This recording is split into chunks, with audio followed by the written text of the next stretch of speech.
Doctor बीना चतुर्वेदी की आवाज़ में उनके कहानी संग्रह यादों का महल से सुनिए कहानी ये कैसी सजा।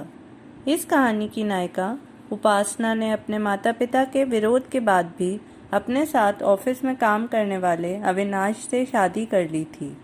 अविनाश के कहने पर उसने नौकरी भी छोड़ दी थी। कुछ दिनों बाद अविनाश ने अपने घर को अय्याशी का अड्डा बना लिया। उसे यह कैसी सजा मिली थी।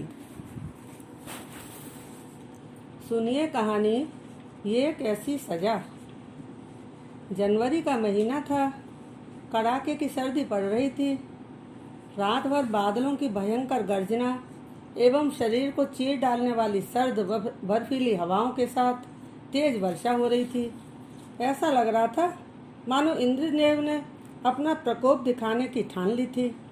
ऐसी भयंकर और डरावनी रात में उपासना नंगे पैर बेतहाशा भागती चली जा रही थी। उसकी ऐसी हालत की कल्पना मात्र से ही दिल दहलने लगता है। उपासना ने अपने माता पिता के खिलाफ जाकर 2 वर्ष पूर्व जिस व्यक्ति से शादी की थी, उपासना की ऐसी हालत उसने ही की थी। उपासना बचपन से ही पढ़ाई में बहुत होशियार थी। स्कूल समय में अपनी कक्षा में प्रथम स्थान पर रहने वाली उपासना विश्वविद्यालय तक की पढ़ाई में गोल्ड मेडलिस्ट रही थी। उपासना के माता पिता को उस पर बहुत गर्व होता था। पढ़ाई पूरी करते ही उपासना की नौकरी बहुत बड़ी कंपनी में सम्मानित पद पर लग गई थी। उस कंपनी में अविनाश भी काम करता था।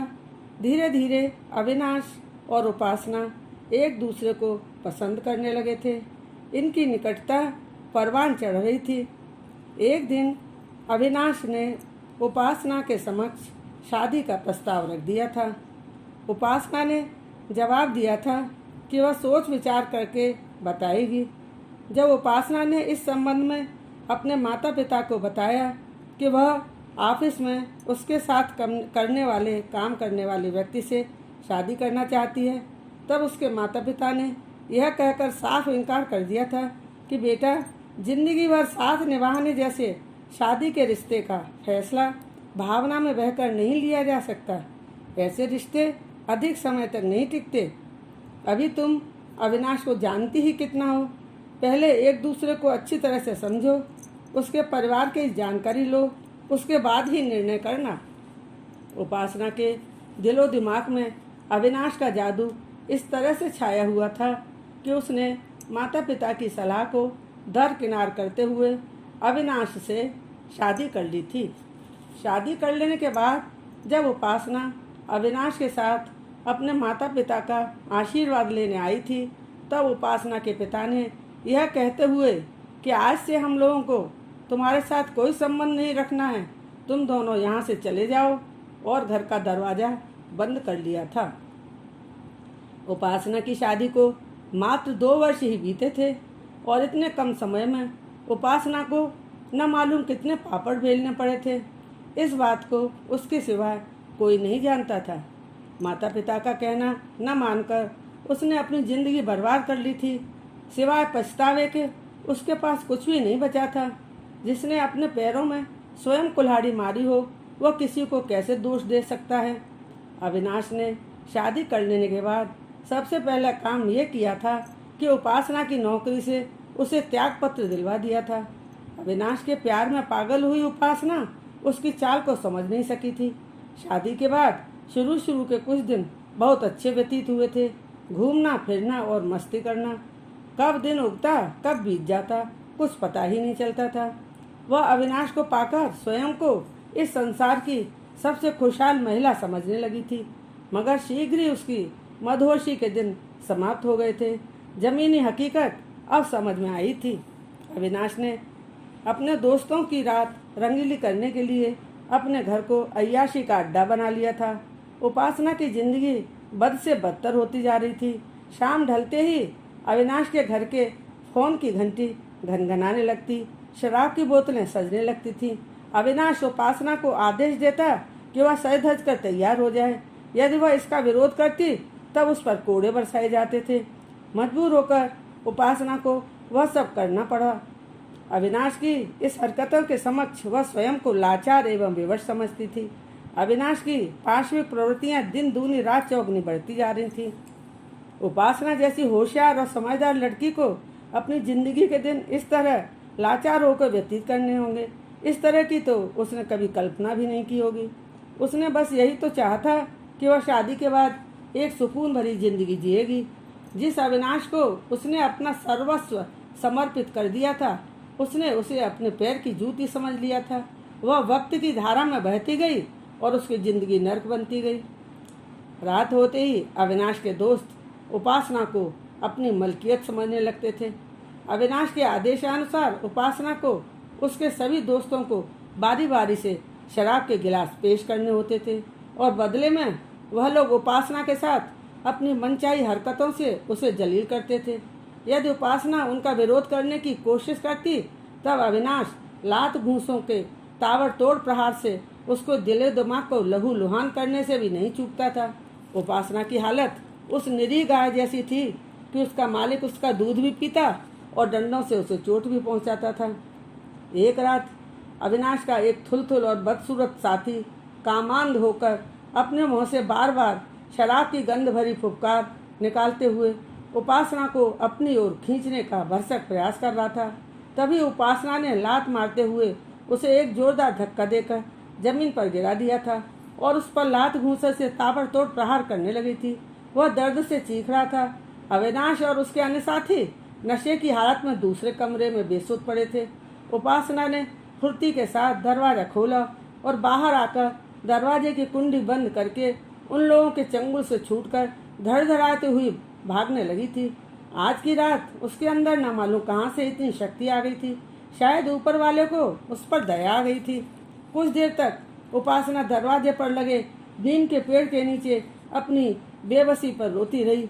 उसकी सांसें बहुत तेज चल रही थी। वह हाँफ रही थी। वर्षा के कारण उसके कपड़े गीले हो गए थे। वह सर्दी से कांप रही थी। रात्रि का तीसरा पहर था।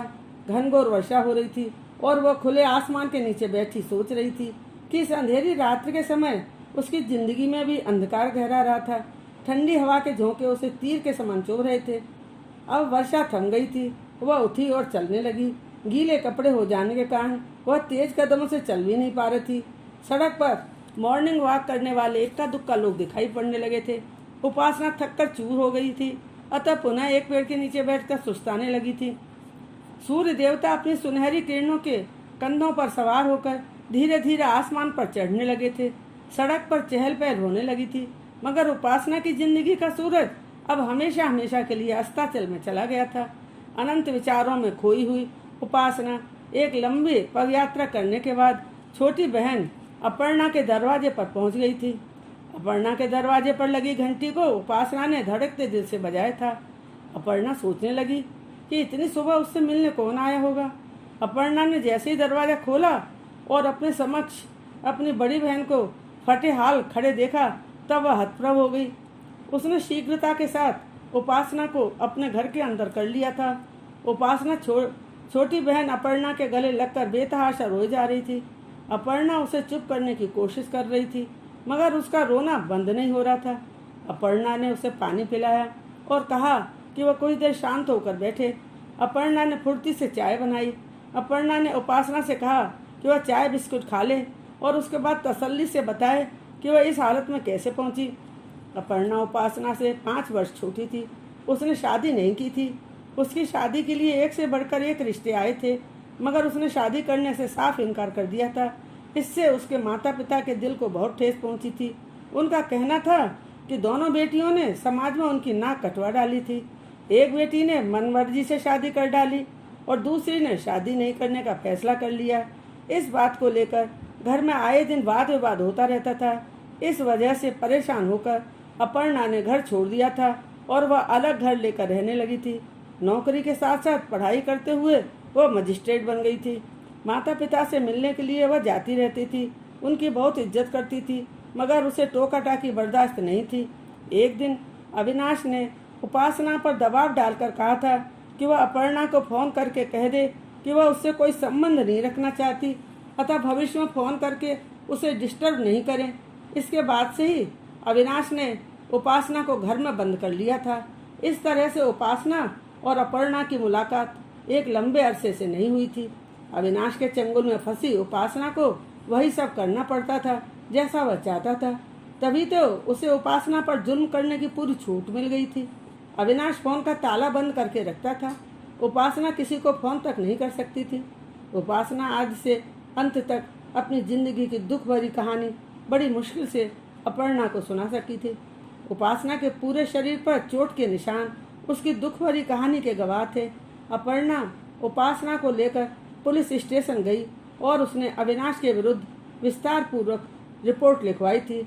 अविनाश के अलावा उसके दरिंदे साथियों के नाम भी रिपोर्ट में दर्ज किए थे। अपर्णा की लिखवाई गई रिपोर्ट पर पुलिस ने तत्काल कार्रवाई की थी। पुलिस ने अविनाश के घर की घंटी बजाई थी। अविनाश ने ही दरवाजा खोला था। अविनाश नींद से उठकर आया था। उसे नहीं पता था कि उपासना घर में नहीं थी। पुलिस वाले फुर्ती के साथ उसके घर में घुसे थे।